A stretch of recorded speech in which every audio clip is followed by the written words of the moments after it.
Could somebody please make it make sense?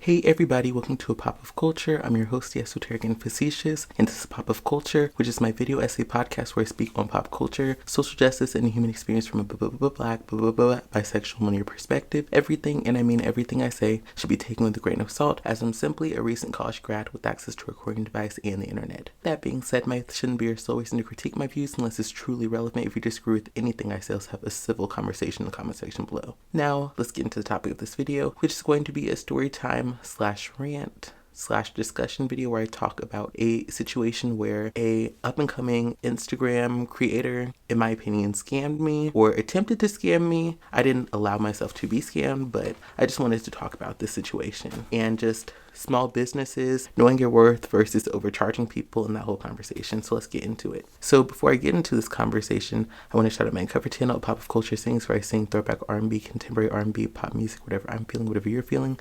So if you want to be down like Brandy, if you're down with the click, RP Aaliyah, then definitely feel free to check that channel out. Now let's get into the topic of this video. So I obviously just mentioned that I have a cover channel, Pop of Culture Sings, and on my various social media, I'm often promoting my singing videos, my cover videos. I want to one day make music, whether that be independently or with a label. I want to become the best vocalist I can be. I want to perfect my craft. I love studying the charts. I love buying different albums, listening to different singles and music videos. Music is truly a passion of mine. I'm somebody who likes to sing, who wants to grow a brand through my singing and also through my commentary. As someone who has seen the way that social media can truly change people's life, the way it can truly put people on, and the way that it can allow somebody to, with just a phone or a camera, turn complete strangers into a dedicated and engaged audience who will support them through whatever ventures they decide to do. I knew that I wanted to utilize social media to grow my own brand as an R&B vocalist. And one of the ways I'm doing that is through creating cover videos and trying to grow my reach on social media through those videos.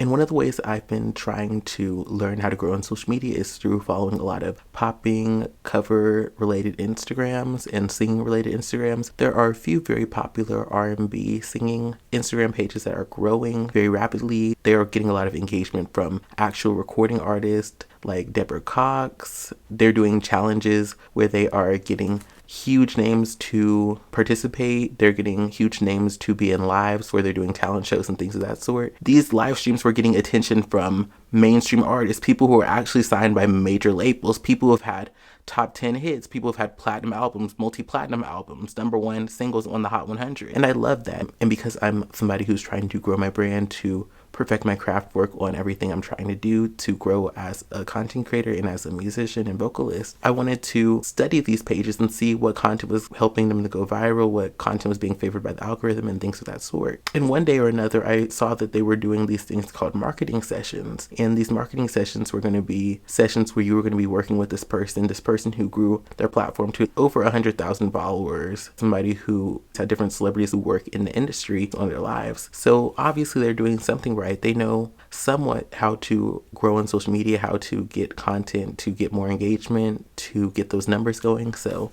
I was like, that sounds like a great idea, a marketing session. So I reached out to them through DM to see what was going on. I should have already known that something was up, no shade. They had a lot of different stories, but they didn't have pricing. I should have known that things were going to be a little iffy when I didn't see pricing already on their page. A lot of different small business owners on Instagram, or even just brand pages that do different deals, pages like this R&B singing page that have services, a lot of times they'll have pricing on there. It'll be an Instagram story or it'll be a website that's on there, like on their link or landing page.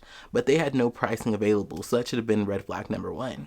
So I reached out to this individual to try to see if I can have a marketing session, because obviously I'm posting covers. I want to get that engagement up. I want to make the most of the content I'm doing so that I can grow, so I can expand my opportunities, expand my brand, get that coin to invest even more, to grow even more. So I reached out. I messaged them, hey, what would a marketing session consist of? I was curious about what they could offer me with what I'm paying them.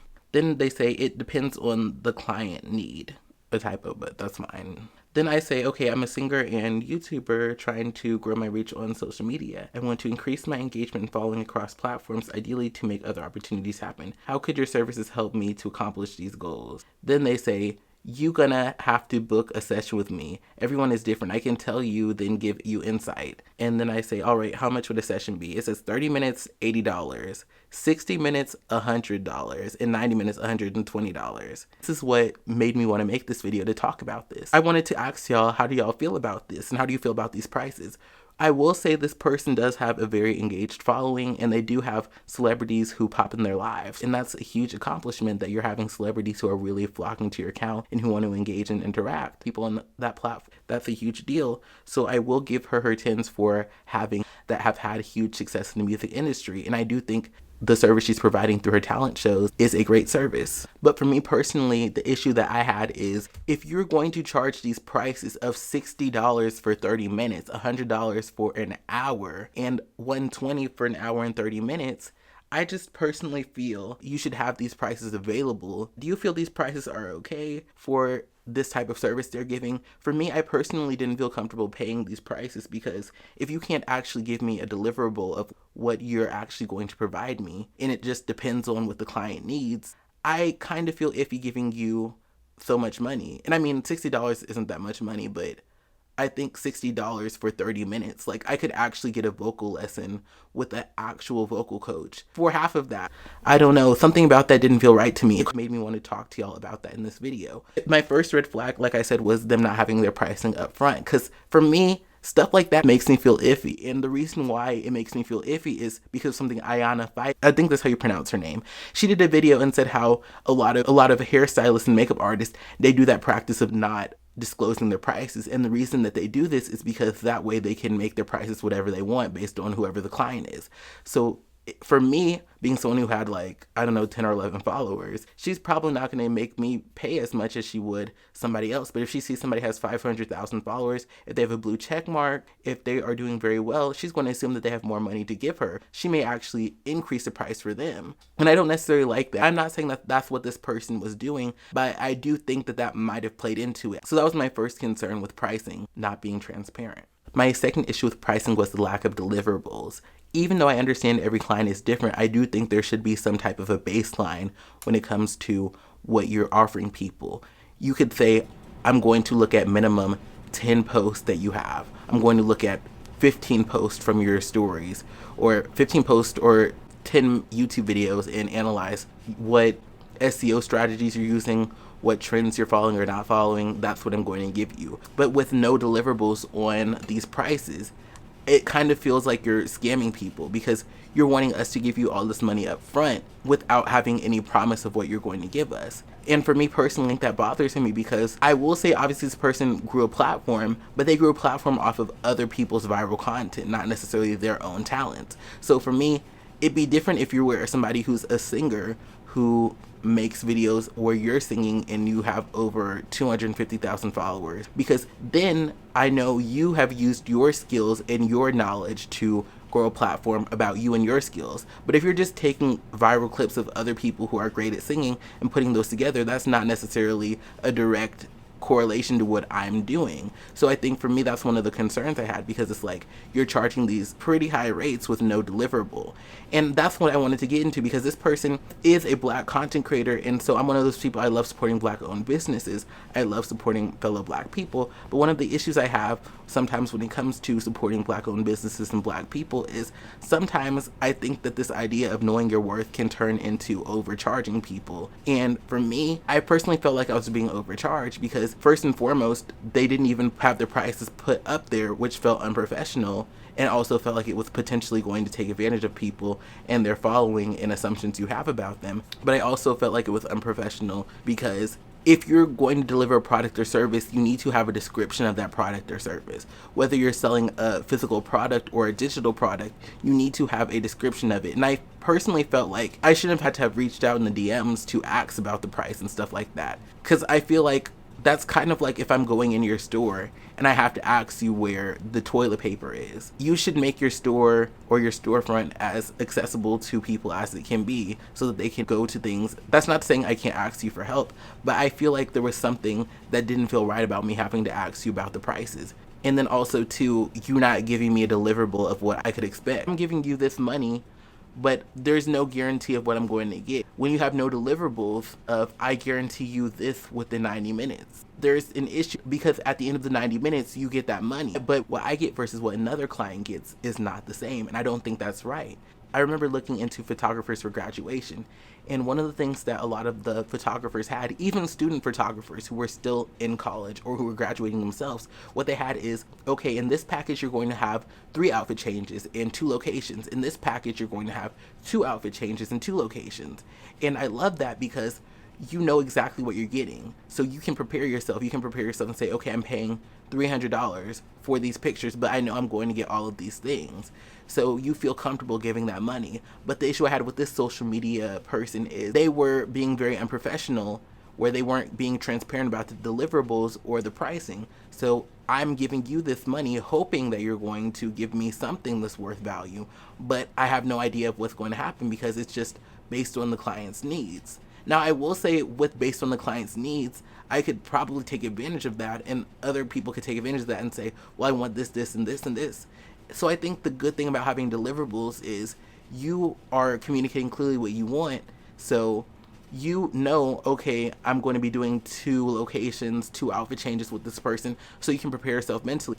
When you don't do that, I'm just using the photography example, you could have that person who paid you a certain amount per hour to be their photographer, and they could say, hey, can we take pictures here? Hey, can we take pictures here? Hey, can we do this? Hey, can we do that? But because you just said, I'm going to be your photographer, I'm going to do whatever the client needs, you don't really get to say no. I mean, you obviously can say no, but you don't have the same choice of saying no that you do if you gave them a deliverable and they were doing a specific package. And I think this is the issue that happens with this person. For me, I personally took issue with their packages because they had no deliverables, so I'm giving you money without knowing what I'm actually going to get in return. But the issue for them, if I actually did take them up on this offer, is I could have asked them for everything under the sun in those 90 minutes. And they could say no, but because I've already given them their money, they do have an obligation to do what I want because they already said it's whatever the client wants. So I think that's the issue with these unclear deliverables. I think that's one of the issues with some of these social media people who want to do consulting, is they don't necessarily create packages. They want to get money off of consulting for people, but they don't necessarily think of the value that they're providing and itemize that value into packages that would work for the everyday person. Now let's get into that topic of knowing your worth. I definitely think that you should know your worth when it comes to your prices. Whether you're a hairstylist, a makeup artist, you are providing value. And if you're providing value, there's nothing wrong with wanting to get paid for that. But I think the issue I have with some people who are entrepreneurs, who are trying to make it, is sometimes I feel they just want more when it comes to raising their prices. I don't think there's an issue with wanting to be paid a certain amount of money, but I think you have to make sure your service is aligned with that amount of money. For you to be charging $60 for 30 minutes, that's a decent amount of money, because if you look at other people like photographers, people who are vocal coaches, people who specialize in a certain skill that's not indefinite like social media growth, are charging less for that, and they're actually providing deliverables that you can count on. But you are not providing deliverables, but you're wanting to charge prices. You're not giving us deliverables, but you're charging us prices that imply you are. You're wanting us to invest in your value without providing us. I have no issue with people knowing their worth when it comes to the services that they provide. So if you're a makeup artist and you want to charge $60 a face, $100 a face, I have no issue with that. But I think you always have to make sure, the prices that you're charging are worth it for the services that you give. One of the issues I see when it comes to people who are entrepreneurs, people who are content creators who want to not have a boss and who want to be their own boss, is the fact that I think some people have this misinterpretation of being your own boss. Being your own boss doesn't necessarily mean that you're going to immediately be making more money. One of the issues I have with up-and-coming entrepreneurs is some of them are so focused on hitting these thresholds when it comes to their income and income for their business and or revenue, that they are trying to raise their prices so much because they want to get back to whatever income level they were making when they were working full-time with whatever they were doing before. And I don't think there's anything wrong with trying to match your salary or increase your salary, but I think the issue is you need to make sure that the products and services you're giving are lining up to that. There's nothing wrong with charging $50 for a haircut, but is your haircut worth $50? And I think that's one of the issues I have. My issue is sometimes people, in my opinion, charge what they want versus what they're worth. And what do I mean by that? If you're charging $50 for a haircut, you shouldn't be late to the appointment. You shouldn't be somebody who doesn't have clean tools, who's running out of the items you need. You shouldn't be somebody who isn't using top of the line equipment. If you're a barber who's charging $60 for a fade, you shouldn't be somebody where somebody has to DM you asking you for what the prices of your services are. If you're charging $70 for a fade, you should be someone who has your own website or Facebook page where everything is streamlined for the person, because that's above the average price of the thing. So usually when you're paying more for something, there's some type of a benefit that's coming from you paying more. For example, with iPhones, a lot of times iPhones are more expensive than other phones, but the quality you're getting, generally speaking, is better than some of these other phones. So people are more willing to pay for it. A lot of times people may pay more for your makeup artistry or getting their hair cut by you because they know that you're always going to be professional, you're always going to be on time, you're always going to have your tools. But for me, with this person and with some small business owners in general, I see that they want to charge these prices so that they can get their revenue up, so that they can have a certain lifestyle, but they don't want to follow through with that when it comes to the actual delivery of what they're providing. For example, with this R&B singing personality that is on Instagram, they want $60 for 30 minutes. They want $100 for an hour.